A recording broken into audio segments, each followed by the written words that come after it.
பெண்ணே சேலை நெய்வேன் கண்ணே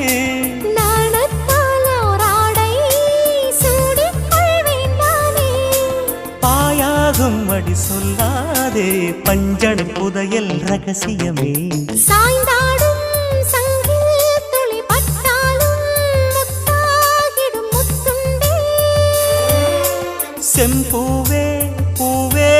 உன் மேகம் நான் வந்தால் ஒரு வழியுண்டோ மன்னவன் விரல்கள் பல்லவன் ஒளியோ படை கொண்டு நடக்கும் மன்மத சிலையோ இமைகளும் உதடுகள் ஆகுமோ வெட்கத்தின் விடுமுறை ஆயுடின் வரைதானோ செம்பூவே பூவே உன் மேகம்